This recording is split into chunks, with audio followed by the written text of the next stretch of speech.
What's good? Welcome back to my channel. I'm Kristen, if you didn't know. If you haven't watched my last video, go back and watch it. It's short, it's only 12 minutes long. I just made the rookie mistake of filming it vertical, so we've changed that. Today is going to be a makeup tutorial on how to correctly conceal your blemishes. I've already primed my skin.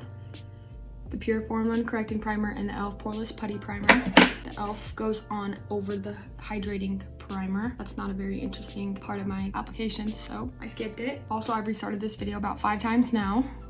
We are going to go in with our concealer onto this piece of tile, piece of glass, piece of whatever. Combine some skin colored concealer, not your lighter colored concealer, but your skin colored concealer.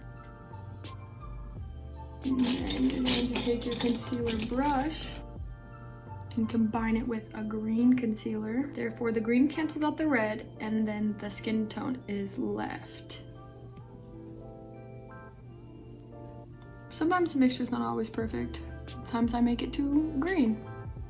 I don't know if that's how I did it today. Please do not use a lot.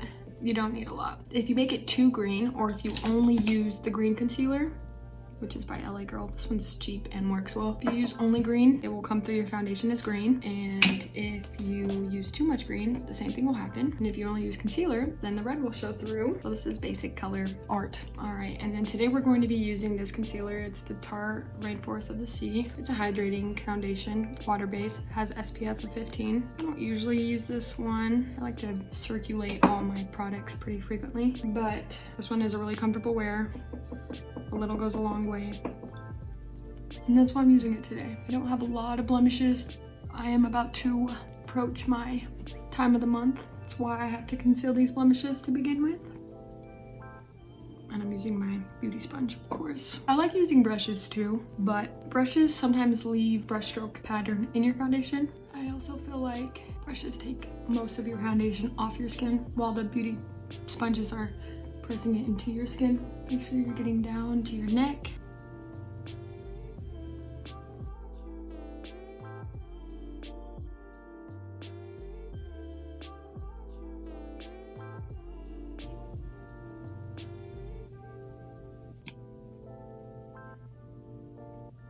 Alright, I'm going with concealer. Mind you, I used very little foundation because I knew I was gonna have to do this.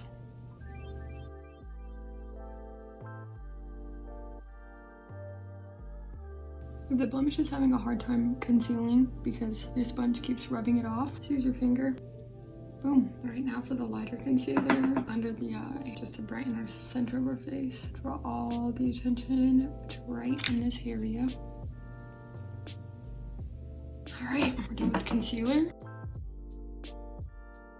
All right, my setting powder situation is a little bit different than most. I've never seen anybody do it like I do it. If you do, I'm sorry, but I've never seen you do it. So I have 2 different setting powders. One is a translucent powder. It is Too Faced, Born This Way, Ethereal powder. It's not even called translucent. It's literally just called Ethereal powder.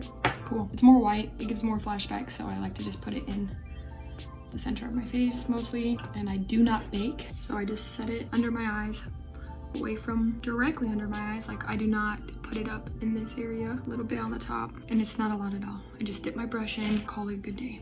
Now I'm going to be using the Fenty Banana Pro Filtr setting powder, and I just dunk my powder brush in like so, and then go everywhere, mostly except pretty high on my forehead. My makeup likes to crease in my forehead lines because I'm too expressive. Now we use our powder puff. Yeah, I have a Laura Mercier. I don't have Laura Mercier powder. I just bought the puff for 16 whole doll hairs, like an idiot. Okay, now I spray my face again. I sprayed it before I put primer on, and it's with the Chill Urban Decay setting spray. I like to spray throughout my makeup application, so then it all is cohesive. All right, now I need a drink because I'm thirsty. Now looking at my brushes, I am going to clean them tomorrow. That'll be fun. Do you want a video on that, on how I clean my brushes? Cool, you got it. Eyebrows, I guess. Nobody ever likes to do their eyebrows on camera, so here I am. When I actually go to work, when I actually have a job, when it's not actually quarantine time, I almost never do this part. I always just use eyebrow gel to put them into place and call it good, because I'm an esthetician for my day job and I'm active on my feet. I don't really care about exactly how my makeup looks. I just have to look presentable. All right, I'm like, sometimes I go all out, but anywho.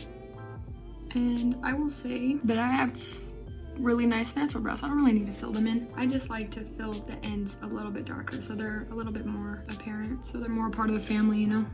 See, boom, easy enough. A little bit darker so it blends in. I truly believe that it just takes practice to perfect filling in your brows and doing winged eyeliner. So give it time.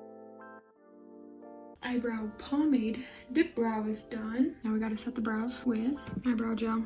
This is Benefit Gimme Brow. Just like with foundation, you have to have a good skincare to make sure your foundation sits on your skin properly. You need to have properly groomed eyebrows to have your eyebrow makeup sit properly. And that's my pro tip. Okay, next step. Next, we are going to prime our eyes. All right, I do not use concealer on my eyes for a primer. I use Urban Decay eyeshadow primer potion. I definitely recommend using a specific product for eyeshadow primer rather than concealer, because concealer is for your under eyes and your under eyes need hydration. Therefore, your concealer has hydration. That's not what your eyeshadow primer should have. Your eyeshadow primer should be a waxy base. Eyeshadow primer prevents creasing as well as that oiliness that some people get on their eyelids after a couple hours. I haven't used this one in a while.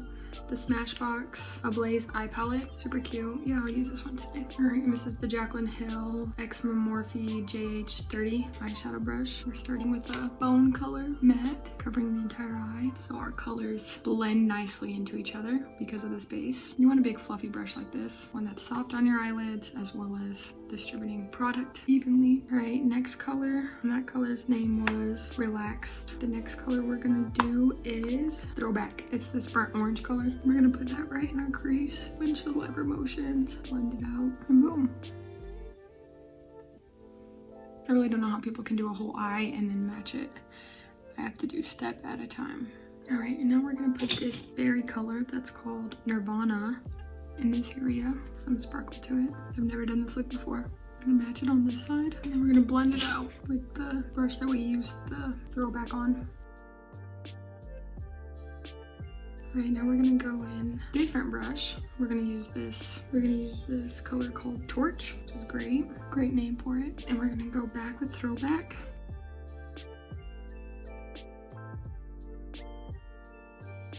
Now we're going to add eyeliner. This one is actually a lip liner, but I also use it in my waterline. It's called Cabaret.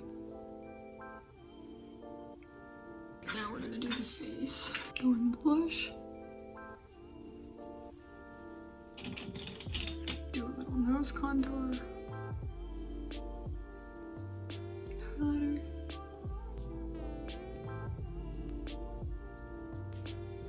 I like to use my finger for the highlighter in the inner corner, highlighter on the brow bone.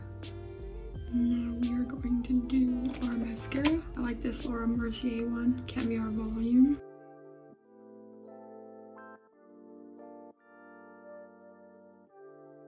Going in with this NYX Suede lip liner, matte lip liner, color Whipped Caviar. Everything's caviar. It's too sharp. Now, what lip color do I like? Lolita, KVD Vegan Beauty. Alright, now All Nighter Ultra Matte. And we gotta press it into a poof.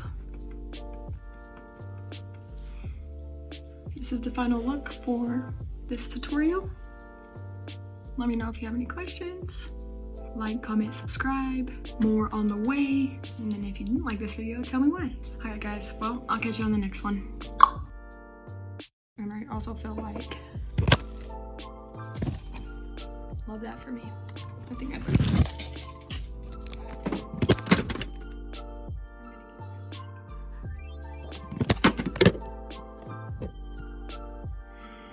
I am hungry as fuck. I knew there was a hair on my arm. I hate that.